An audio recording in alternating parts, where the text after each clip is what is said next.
नमस्कार, सत Shyamala news channel में आप सभी दर्शकों का स्वागत है। आज हमारे साथ चर्चा करने के लिए हैं डॉक्टर राजीव कुमार रत्नेश जी, जो आईजीएमएस में डॉक्टर हैं। ये सामाजिक गतिविधि में सक्रिय रहते हैं। इन्होंने 14 दिसंबर को खनवा नरहट नवादा ज़िला से एक संवाद यात्रा शुरू करने वाले हैं। आज इनसे हम चर्चा करेंगे कि समाज संवाद यात्रा इनका किन मुद्दों पर आधारित है। सर, आपका सत श्यामला न्यूज़ चैनल में स्वागत। बहुत बहुत धन्यवाद, बहुत बहुत धन्यवाद। सर, आप कई ज़िला में अलग अलग समय में संवाद यात्रा किया है। अभी बिहार के प्रथम मुख्यमंत्री डॉक्टर श्री कृष्ण सिंह के जन्मस्थली खनवा गांव से, जो नवादा ज़िला में है, वहां से समाज संवाद यात्रा या जन संवाद यात्रा करने वाले हैं। आपने खनवा ग्राम को ही क्यों चुना? देखिए, हम लोग का बहुत सौभाग्य है कि हम लोग खनवा जा रहे हैं। खनवा श्री कृष्ण सिंह जी की जन्मभूमि है और हम लोग का बहुत ही परम भाग्य होगा कि वहाँ पर हम लोग जाएंगे और समाज संवाद यात्रा में लोगों से शुरुआत करेंगे। तो मूल उद्देश्य यही था कि हम लोग श्री कृष्ण जी का जो जन्मस्थली है वहाँ पर जाएं, वहाँ उनको नमन लें, उनसे आशीर्वाद लें, वहाँ के लोगों से आशीर्वाद लें। ये समाज संवाद यात्रा किस मुद्दों पर आधारित है? समाज संवाद यात्रा किस नहीं, कई मुद्दों पर आधारित है। इस देश में जो हमारा सामाजिक नेतृत्व है वो लगभग खत्म हो चुका है। सिर्फ हम लोग राजनीतिक नेतृत्व पर देश की तमाम समस्याओं के निराकरण के लिए आश्रित होते हैं। यह बेहद दुर्भाग्यपूर्ण स्थिति है। हमारे समाज में सर गणेश दत्त जैसे लोग या फिर सहजानंद सरस्वती जैसे लोगों की बड़ी कमी हो गई है। हम लोग हर समस्या का राजनीतिक समाधान चाहते हैं और सामाजिक रूप से बहुत ही असमर्थ होते जा रहे हैं या सक्रिय नहीं है। हम लोग की यात्रा लगभग पौने 2 सालों से चल रही है, विभिन्न जिलों में चल रही है, लेकिन अब थोड़ा मोमेंटम पकड़ा है। उसका कारण यह है कि हम लोग जो बहुत सारे जो सामाजिक मुद्दे हैं उनको हम लोग विभिन्न कानून जो बनाए गए हैं उसको चुनौती दे रहे हैं हाई कोर्ट में, सुप्रीम कोर्ट में। तो वह जो है देश की अदालत है, लेकिन देश की एक और अदालत है, वह जनता की अदालत है। तो जब तक हम लोग जनता की अदालत में विभिन्न विषयों को लेकर जाएंगे नहीं, जनता को जागरूक नहीं करेंगे, आम लोग या वैसे लोग जो इससे प्रभावित हो रहे हैं उनको अगर हम लोग जागरूक नहीं करेंगे तो फिर हमारा जो है सिर्फ कोर्ट कचहरी से काम नहीं चलेगा। जनता को जगाना यानी जनता की अदालत जाना इसका मुख्य लक्ष्य है। जी, अभी हाल फिलहाल में बिहार सरकार ने जातीय जनगणना कराई। जो आम जनगणना है वो जनगणना नहीं हो रही है, जातीय जनगणना हो रही है। और दूसरे राज्य के भी कहीं विपक्षी दल, कहीं सत्ता के दल जातीय जनगणना की बात कर रहे हैं। कुछ लोग विरोध भी कर रहे हैं। तो जातीय जनगणना का लाभ और जातीय जनगणना का क्या हानि है, इस पर आप हमारे दर्शकों को बताएं। देखिए, 1947 में देश में धर्म के आधार पर विभाजन हो गया था। 2047 में क्या होगा इसकी हमें चिंता है। अगले 25-50 साल, 100 साल में इस देश में क्या होगा उसकी हमें चिंता है। वैसे मामला न्यायालय के विचाराधीन है और जब अंतरिम रोक जाति जनगणना पर लगाई गई थी तो उसमें कहा गया था कि ये नहीं होना चाहिए। 1948 का एक सेंसस एक्ट है जो कहता है कि only the centre has got power to do the census, यानी कि जनगणना का जो आधार है कि जो अधिकार है वह सिर्फ केंद्र सरकार को है। और माननीय उच्चतम न्यायालय में जब 5 जनवरी 2024 पर चर्चा हो जा रही थी तो माननीय सुप्रीम कोर्ट के जो वर्तमान मुख्य न्यायाधीश हैं उन्होंने भी यह कहा था, we will examine the 3 things. Number 1, whether the state of Bihar has got the right to do the censor और सेंसस लाइक एक्टिविटीज़ अंडर 1948 और नॉट, नंबर 1। नंबर 2 कि whether the order of the honourable high court is right और wrong. And number 3 कि why not the whole sex data in the public domain. तो वहाँ वकीलों के बाद ये बड़ा मतभेद हुआ और यह बात सामने आई कि एक बहुत बड़ा जो डाटा है वह पब्लिक डोमेन में नहीं है। यहाँ तक कि उच्चतम न्यायालय में माननीय संजीव खन्ना ने यह भी कहा कि so that the affected people can come forward and they will appeal to the concern state और कंसर्न अथॉरिटी। यानी उनका भी कहना था कि सभी डाटा जो है सामने आने चाहिए, लेकिन सभी डाटा बिहार में सामने नहीं आया है। तो इसके बहुत सारे दुर्प्रभाव हो सकते हैं। दुष्प्रभाव ये हो सकते हैं कि कई बार डाटा मैनिपुलेशन हो सकता है, उसके कारण गलत जो है आपको राजनीतिक उसका प्रतिफल हो सकता है, सामाजिक प्रतिफल हो सकता है। सबसे बड़ी बात यह है कि जाति के आधार पर जो गणना कर रहे हैं, तो जाति की उत्पत्ति कहाँ हुई? क्योंकि जाति तो हमारे संविधान में कहीं उसका जिक्र नहीं है, और आप लगातार जाति उपजाति बहुत सारी चीज़ें बनाते जा रही हैं। तो पहले जाति की डिफिनीशन क्या है वो स्पष्ट होनी चाहिए। सरकार का काम है, किसी भी केंद्र सरकार का, किसी सरकार का काम नहीं है कुछ जाति नई जातियों को बनाए। तो ऐसे बहुत सारे कानूनी मुद्दे हैं, संवैधानिक मुद्दे हैं जिस पर चर्चा होनी चाहिए, और समाज के बीच भी चर्चा होनी चाहिए। वहाँ हम लोग कोर्ट में तो लड़ ही रहे हैं, समाज के बीच उसकी चर्चा होनी चाहिए। जी, अभी आपने कहा कि कुछ नई जातियों का बुनियाद रखा गया, नींव रखा गया, तो ये बिहार सरकार के जो कर्मचारी काम कर रहे थे या बिहार सरकार के जो नुमाइंदे हैं, उन्होंने नई जाति का गठन कैसे कर सकते हैं? अब यही तो केंद्र सरकार या किसी भी राज्य सरकार को बताना है कि भाई आप नई जातियों को कैसे बना सकते हैं। इस देश में आप धर्म परिवर्तन कर सकते हैं, लेकिन अपनी जाति का परिवर्तन नहीं कर सकते हैं। तो नई जातियाँ फिर कैसे बन रही हैं? यही तो संवैधानिक प्रश्न है, और यही प्रश्न जो है माननीय उच्चतम न्यायालय में विचाराधीन है, और इस पर जवाब लिया जाएगा। जी, समाज संवाद यात्रा नरहट से चलकर कहाँ तक ले जाने की तैयारी है? देखिए, समाज संवाद यात्रा लगभग 2 साल से शुरू है। जगह जगह हम लोग 100, 200, 500, 1000 लोगों के बीच यात्राएं कर रहे हैं, लोगों के बीच जा रहे हैं। मूल उद्देश्य है कि समाज के लोगों को जागृत करना।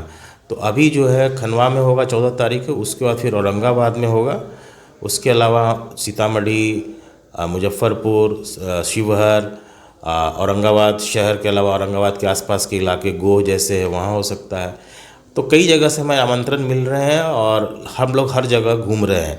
तो ये लगातार पूरे बिहार में चलता रहेगा। अभी आपने कहा कि डॉक्टर श्री कृष्ण सिंह, सर गणेश दत्त जैसे लोग आपके आदर्श रहे हैं, महापुरुष रहे हैं। स्वामी सहजानंद का अहम भूमिका रहा है आपके समाज में, लेकिन आज के जो युवा हैं, क्या उनको अपना आदर्श मानते हैं? इस पर आप अपने युवाओं को क्या संदेश देंगे? नहीं, युवाओं को यही संदेश देंगे कि जो भी इस देश को, समाज को, राष्ट्र को एक लेकर चले हैं, आगे लेकर आए हैं, वे सभी हमारे राष्ट्र नायक हैं और वे सभी हमारे आदर्श हैं। युवा कई बार नहीं पढ़ पाते हैं, अगर तो उनको पढ़ना चाहिए। जो पढ़े हैं उनको समझना चाहिए कि यह देश कहाँ जा रहा है, और सबको एकजुटता बनाए रखनी चाहिए।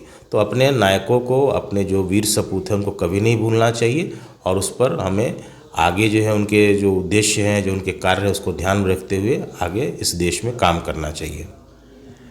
आप जिस समाज के लिए काम कर रहे हैं, जिस समाज परिवार से आप आते हैं, उस परिवार में कुछ कुरीतियाँ भी है, जैसे जिसके वजह से आज लोग ज़मीन वगैरह भी बेच करके उस कुरीतियों को पालन करने में लगे हैं।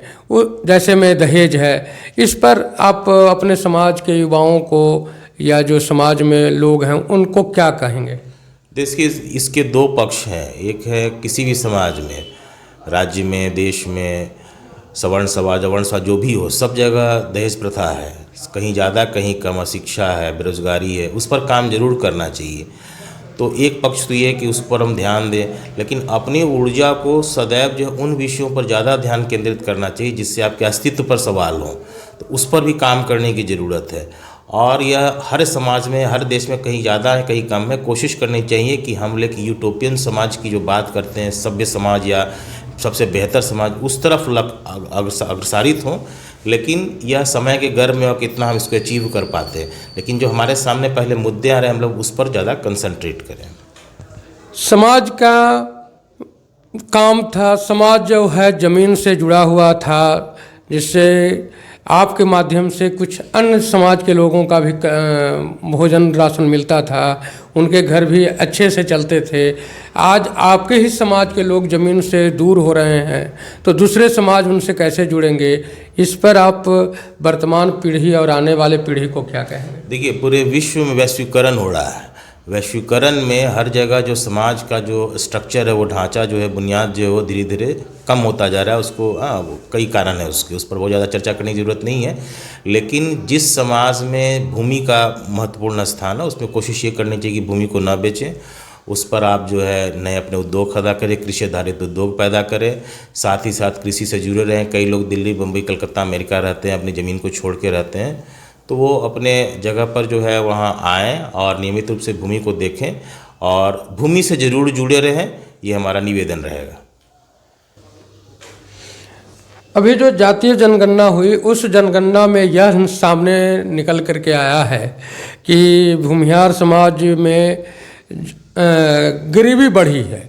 इस गरीबी बढ़ने का मुख्य वजह क्या हो सकता है, ये आप हमारे दर्शकों को बताएं। देखिए, हम लोग सभी समाज को लेके आगे बढ़ रहे हैं। हमारे कई पेटिशनर्स अन्य जातियों से, हर धर्म वर्ग के लोगों से भी हैं। हम लोग का कोई एक पॉलिटिकल कोई एजेंडा नहीं है। हम लोग का एजेंडा है कि लोगों को समझाएं कि देश किधर जा रहा है।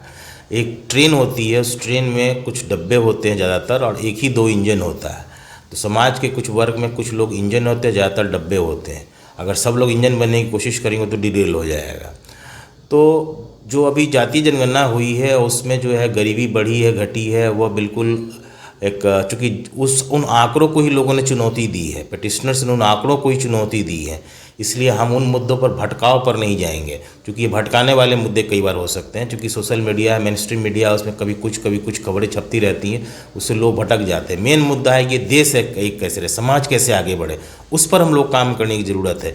गरीबी के आंकड़े घटते बढ़ते रह सकते हैं और बहुत ज़्यादा ऑथेंटिक डाटा, बहुत सारी चीज़ें हैं जिनको ऑलरेडी चुनौती दी जा चुकी है कोर्ट में, उस पर बहुत ज़्यादा बोलना ठीक नहीं है, न्यायालय के विचाराधीन है।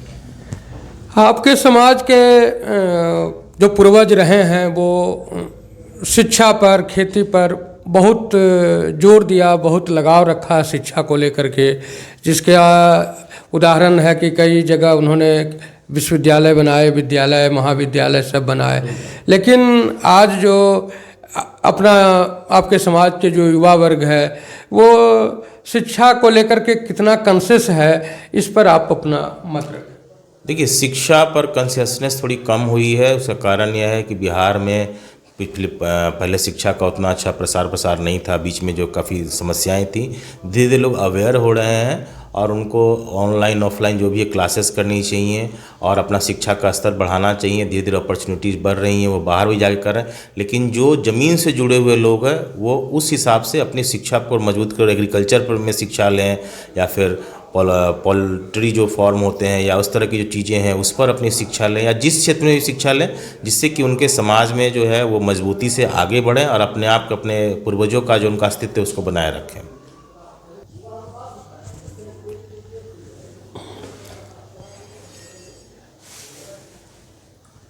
सर, आए दिन ये देखने को मिलता है कि हमारे जो युवा वर्ग है वो यहाँ से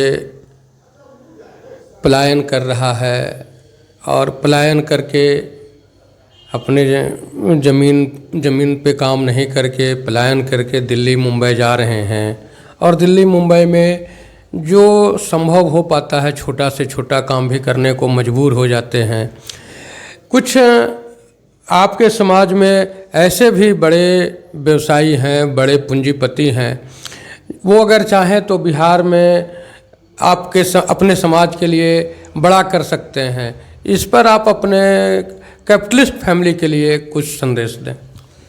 देखिए, कैपिटल्स फैमिली जो भी हैं वो बिहार में रहकर उन्होंने ग्रोथ नहीं किया है। 1838 के आसपास जो है एग्रीमेंट कानून, जिसको गिरगिटिया कानून कहा जाता है, वो आया था। तो बिहार को 1838-40 के दौर से ही हमेशा मजदूर सप्लाई एंड लेबर सप्लाई का एक केंद्र बनाया गया, जानबूझकर बनाया गया। उससे क्या हुआ कि बिहार में जो औद्योगिक संरचनाएं थी लघु उद्योग के संदर्भ में या फिर मध्यम उद्योग के संदर्भ, धीरे धीरे ध्वस्त हो गया। कुटीर उद्योग जो हमारे वो ध्वस्त हो गया। तो जो कैपिटलिस्ट वर्ग है वो आपकी मदद यहाँ करने नहीं आएगा, बहुत स्पष्ट बात। कैपिटलिस्ट वर्ग जो भी गया वो मुंबई गया, मुंबई से फिर लंदन गया, लंदन से न्यूयॉर्क स्टॉक एक्सचेंज में अपने आप को उसकी कंपनियां लिस्टेड हुई। FTSE या फिर नैस्डैक, अगर उनके शेयर वहाँ है तो वो बिहार में आके काम नहीं करते हैं। बोइंग जहाज़ का निर्माण बिहार में नहीं होता है, ये सब हेलीकॉप्टर का निर्माण बिहार में नहीं होता है। तो कैपिटल वर्ग वहीं काम करेगा जहाँ उसको लॉ एंड ऑर्डर्स, कानून, फ्लेक्सिबल कानून, cheap labour, cheap raw material मिलेंगे, बढ़िया बाज़ार मिलेगा। तो बिहार में कुर्सी, टेबल, मकान, ये सब की चीज़ें तो आसानी से उसका मार्केट अवेलेबल है, जो दैनिक उपभोग की चीज़ें हैं वो मिल जाएंगी। लेकिन उसकी भी जो है मैन्युफैक्चरिंग बिहार में नहीं होती है, बहुत कम होती है। उसके बहुत सारे कारण हैं। तो जो भी कैपिटलिस्ट वर्ग है उनसे मेरा अनुरोध है कि वहाँ पर यहाँ पर आएँ और वो अपनी जो है यहाँ पर कहीं कुछ इंडस्ट्री लगाएं, लेकिन उसकी संभावना बहुत कम दिखती है। अभी जो है वेदांता ग्रुप की जो अग्रवाल साहब बिहार में ही रह के पड़े, अनिल अग्रवाल, लेकिन उनकी सारी इंडस्ट्री जो बिहार में तो है नहीं। ऐसे ही अन्य लोग हैं, एलकेएम के हैं मालिक हैं संपदा बाबा, जो भी रहे हैं, पूर्व में रहे हैं, दुखद उनकी मौत हो चुकी है। तो इन सब लोगों की जो सेक्टर्स है, फार्मा सेक्टर्स है, तो कहाँ है? अहमदाबाद, सूरत या फिर उत्तराखंड, हाँ ये बद्दी जो इलाका है, या कुछ हद तक सिक्किम के इलाकों में है, कुछ मध्य प्रदेश में है। तो जब तक यहाँ इन्वायरमेंट उस तरह का नहीं होगा, यहाँ जाति धर्म के राह पर इतनी ज़्यादा लड़ाइयाँ हो रही हैं या हुई हैं, जिसके कारण कोई इन्वेस्टर नहीं चाहता है। आता भी है तो वो धीरे धीरे कुछ दिनों के बाद वो अपनी इंडस्ट्री को बंद करके चला जाता है। तो वर्किंग इन्वायरमेंट जो है, फिर लोगों में भी कमियाँ हैं। हम लोग चाहते हैं कि यहाँ संगठन बना ले, यूनियन बना ले, यूनियनबाजी करें, उससे भी कोई भी व्यक्ति जो है यहाँ अगर इन्वेस्टर है वो आएगा तो उस संदर्भ में काम नहीं करेगा। तो कानून व्यवस्था से लेकर के सामाजिक जो परिवेश है उसमें जब तक स्थितियाँ बेहतर नहीं होंगी तब तक लोग इन्वेस्ट नहीं करें। हाँ, कुछ बेहतर हो रही हैं तो इन्वेस्टर्स को चाहिए, जो बाहरी लोग हैं, जो कैपिटलिस्ट लोग हैं, वहाँ यहाँ आए और लोगों को रोज़गार। तो और ऐसा बिहार में कुछ कुछ देखा भी जा रहा है, ऐसा भी नहीं है, लेकिन उस पैमाने पर नहीं दिख रहा है जितना होना चाहिए। आपके समाज के एक लेखक थे राम वृक्ष बेनीपुरी। राष्ट्रकवि दिनकर को तो सभी लोग याद करते हैं, वो आपके समाज के हों या दूसरे समाज के हों, राष्ट्रकवि के नाम पर याद करते हैं। लेकिन राम वृक्ष बेनीपुरी जी को याद करने की जो संख्या है लोगों की, वो बहुत नगण्य है। इस पर आप क्या कहें? देखिए, बेनीपुरी जी हों या दिनकर जी हों या हमारे गणेश दत्त सर हों या ऐसे कई लोग हैं, सबको युवा वर्ग याद करता है उस स्थिति में नहीं। चूँकि राष्ट्र कवि के नाम से दिनकर जी प्रसिद्ध हैं, उनके नाम पर जयंती मनाई जाती है। अभी कुछ यूनिवर्सिटी खोलने की बात हो रही थी, भारत रत्न देने की बात हो रही है, तो सबका हम लोग सम्मान करते हैं। लेकिन जहाँ तक बेनीपुरी जी की बात रही तो मुजफ्फरपुर ज़िले के बेनीपुर गाँव से, वहीं से बिलोंग करते हैं। उनके नाम पर ऑलरेडी वहाँ राम वृक्ष बेनीपुरी कॉलेज चलता है मुजफ्फरपुर में, और जिसका जितना योगदान है समाज को निश्चित रूप से उसमें याद करना चाहिए। उनकी जयंती पर, उनके उद्देश्यों पर, उनके कार्यों पर लोगों को ध्यान रखना चाहिए, उनके किए कार्यों को आगे बढ़ाना चाहिए। तो ये एक मुझे लगता है थोड़ा सा भ्रम की स्थिति हो जाएगी कि हम दिनकर जी की तुलना, किसी तुलना करनी अच्छी बात नहीं है। और जो भी अच्छे काम कर रहे हैं, हमारे पूर्वज किए हों या समाज के लोगों ने किया, उनको हमेशा हमें याद रखना चाहिए, उनको हमेशा तवज्जो देना चाहिए।